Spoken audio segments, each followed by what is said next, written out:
sur MAC, votre journal dédié aux arts, au spectacle et au lifestyle. Au sommaire, la série Homeland, la saison 5 vient d'être annoncée. On y parlera de Russie, de Daesh et de l'attentat de Charlie Hebdo.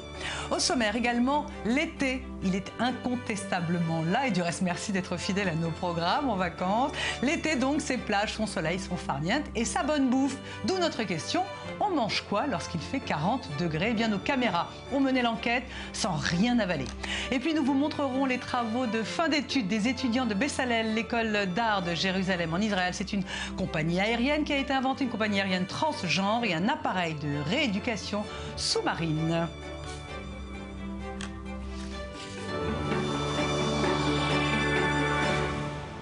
Voilà pour le sommaire, merci d'être avec nous. Alors David Newins l'a dit, la saison 5 de Homeland en octobre sera moins localisée au Moyen-Orient et plus orientée sur l'Occident et ses mots.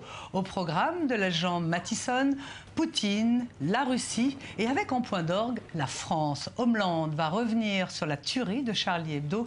Le patron de la chaîne Showtime a donné une conférence de presse un poil politique. Il a voulu démarquer la série d'un pays. Pour info, les précédentes saisons de Homeland avaient heurté la sensibilité du Pakistan et racorni, on va le dire, les relations entre les États-Unis et le monde musulman. Sans transition, en septembre, la plupart des magazines féminins proposent des spéciaux régimes. Comment perdre vos kilos d'été? Parce qu'en été, le soleil, le farniente, la plage, la montagne, eh bien on passe du bon temps et surtout on mange et c'est bien normal. Au Culture Mag, on s'est donc posé la question, on mange quoi lorsqu'il fait 40 degrés? Alors on a envoyé Sandy Fortis, Pazit Dang, Daniel Bock et Nassib Safadi mener l'enquête dans les endroits les plus chauds d'Israël avec leurs fourchettes et leurs couteaux.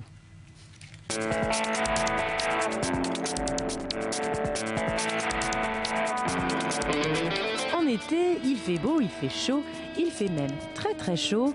Palmiers, plages, sable fin, tout est bon pour les touristes, tout, y compris les plaisirs gourmands. Quand on est en vacances dans un pays tropical ou en plein Moyen-Orient, dans un hôtel haut de gamme ou dans un restaurant gastronomique, la question se pose, que manger quand dehors il fait 40 degrés? Le menu d'été, c'est de la nourriture fraîche, légère, joyeuse, beaucoup de couleurs, différentes textures, mais ça doit être léger. La légèreté, c'est ça le mot-clé. À Tel Aviv comme à Eilat, en été en Israël, la température atteint des records. Les chefs des grands restaurants doivent redoubler d'imagination pour élaborer des menus frais et légers pour satisfaire leur clientèle. Un défi d'autant plus difficile à relever quand par exemple la viande est la spécialité du restaurant. Notre spécialité, c'est le bœuf, donc la différence entre l'hiver et l'été n'est pas si grande. On change seulement des petites choses. L'été, les clients préfèrent les légumes frais, pas forcément cuits, comme la salade, beaucoup de légumes verts, pas trop d'huile et plutôt des cuissons à la vapeur. Une viande produit phare qu'il faut donc alléger au maximum. En été, on va choisir un accompagnement plus léger. Si en hiver, j'utilise du vin rouge, en été, j'utilise du vin blanc. Je fais des sauces plus légères. Je ne choisis pas, par exemple, de pommes de terre ou d'autres légumes du genre qui nécessitent de longues cuissons, mais plutôt des ingrédients frais comme des légumes verts ou des tomates qui sont des légumes de saison. Nous sommes à 50 mètres de hauteur, sur une terrasse avec vue sur la mer et sur la ville. Le mot d'ordre du restaurant gastronomique de cet hôtel, c'est le light. Cru, cuit, vapeur, tout y passe. En été, notre cuisine est beaucoup plus légère. Moins de beurre, moins de crème, moins de cuisson longue, beaucoup de poissons, sous toutes ses formes. Ceviche, tartare, carpaccio, accompagné de yaourt, d'aubergines grillées, d'asperges, de concombres, beaucoup de citron vert. De la nourriture un peu épicée, tout ce que les clients aiment mais adapté à la saison. Une nourriture sexy, attirante mais avec un goût frais. Mais si les modes de cuisson sont fondamentaux, sans ingrédients rien ne marche. L'autre secret pour un bon menu d'été, les produits de saison. Les ingrédients d'été, tout ce qu'on trouve en Israël à cette période. Les tomates, j'adore les aubergines, alors j'en mets beaucoup dans mes plats. Les herbes fraîches, les Israéliens adorent ça. Les herbes fraîches, ce sont elles les ingrédients stars de l'été. Je les utilise dans tous mes plats. Je trouve qu'elles rendent les plats plus légers. Et pour les gourmands qui ne veulent pas changer leurs habitudes, il y a toujours des irréductibles. Nous n'avons pas de menu d'été, notre menu est le même toute l'année. C'est un menu qui existe depuis 20 ans, depuis que la cucina existe. Nous avons des clients réguliers qui ne peuvent pas résister à leur plat de crevettes ou à leur pizza, peu importe la température extérieure. Pizza, gratin et même soupe, certains ne sont donc pas prêts à abandonner leurs habitudes, même sous la chaleur de l'été, une chaleur qui pousse toutefois le restaurant à s'adapter à la saison. Menu frais et léger, ingrédients de saison et surtout herbes fraîches. C'est le secret des grands chefs pour que leurs clients gardent la tête froide en toutes circonstances.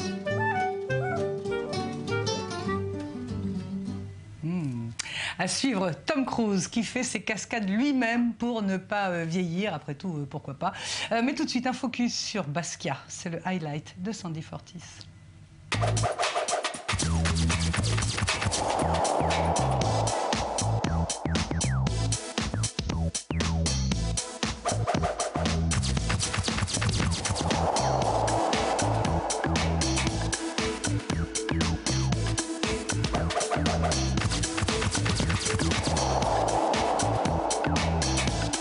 Première exposition majeure de Jean-Michel Basquiat dans sa ville natale, le Brooklyn Museum of Art propose les carnets inconnus de l'artiste.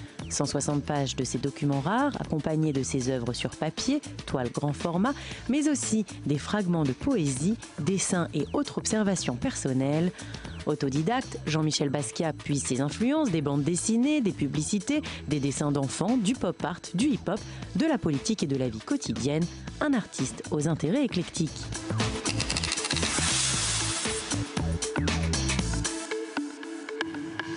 On va passer maintenant aux exercices de fin d'année. Vous savez, ces projets qui viennent clore un programme d'études. Nous sommes très contents de recevoir deux des diplômés de la célèbre école Bessalel à Jérusalem en Israël. On les a choisis parmi d'autres parce que leur projet résonne un peu avec l'actualité. Il y a d'abord Elia Tchetchik, bonjour, et ensuite Asaf Ventura, bonjour. On va commencer par vous, Elia. Vous avez un projet qui résonne avec l'actualité, un projet hilarant. Je propose qu'on en regarde un extrait puis vous nous expliquez après. Let's do it safely. I wanna have a selfie. Turn it off now. Let's do it safely. Celia, we're gonna let you have it. Turn off your celly. Bounce around your belly. Fold up. Let's do it safely. We're gonna fly and surf and work and fun, honey. Alors, Elia Tchetchik, qu'est-ce que c'est que cette compagnie aérienne que vous avez inventée pour votre diplôme de fin d'année de Bessalel? A lot of my childhood was in planes and around the world. Eh bien, j'ai passé une bonne partie de mon enfance dans les avions tout autour du monde. J'ai habité de nombreux endroits et j'ai aussi de nombreuses expériences en avion. Et aussi, j'ai grandi à Jérusalem, dans le cinéma de ma mère. On avait un cinéma appelé Smadar. Et quand j'avais 7 ans, je regardais souvent chez ma mère le film Priscilla folle du désert. Vraiment un nombre incalculable de fois.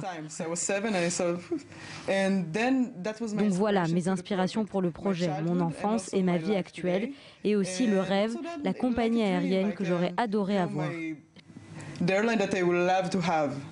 Mais c'est une compagnie un peu particulière. Comment ont réagi, je ne sais pas, vos examinateurs, les gens qui ont vu ça?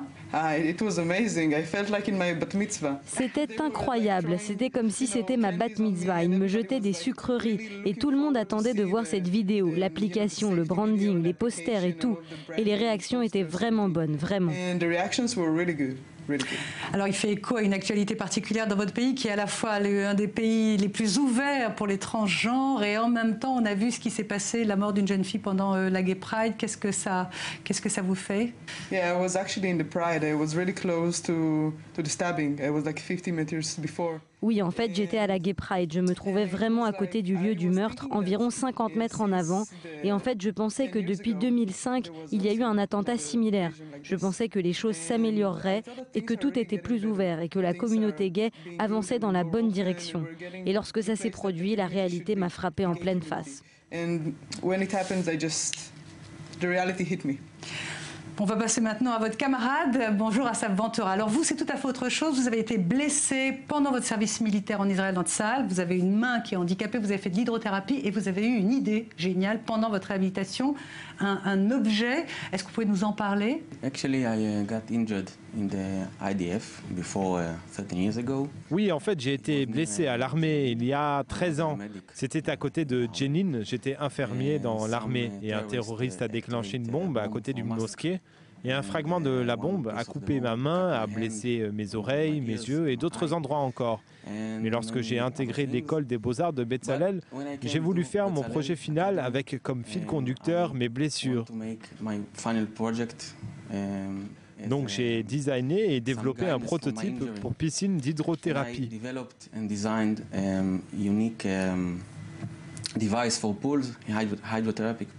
Alors, Asaf Ventura, donc cet appareil s'appelle la Vendouza.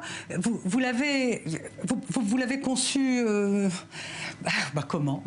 Parce qu'on la voit là comme ça, c'est voilà.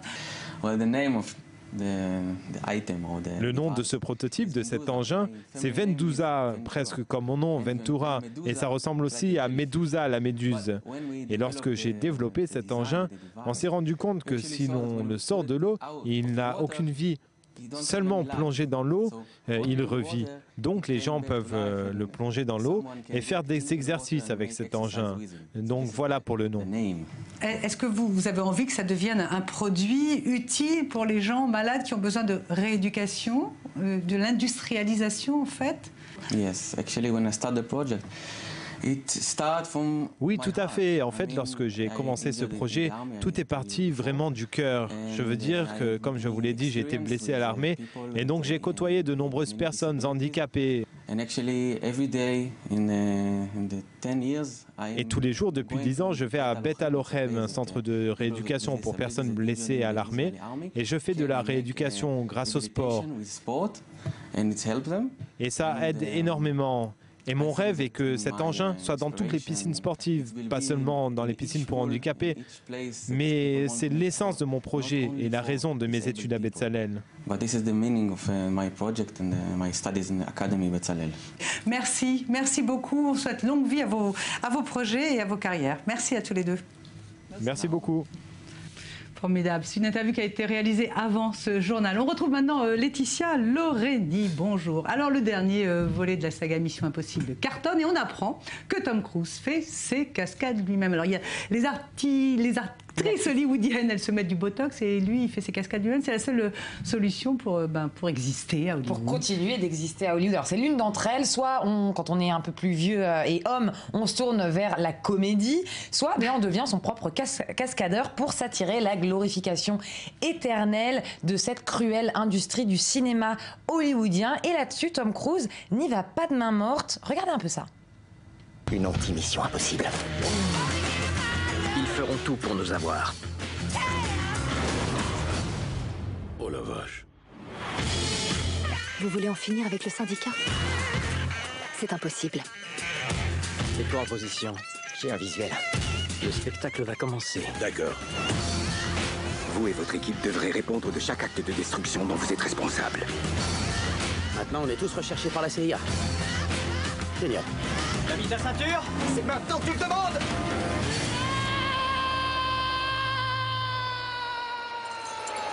Accroche-toi! Ça pourrait bien être notre dernière mission. Terminons en beauté.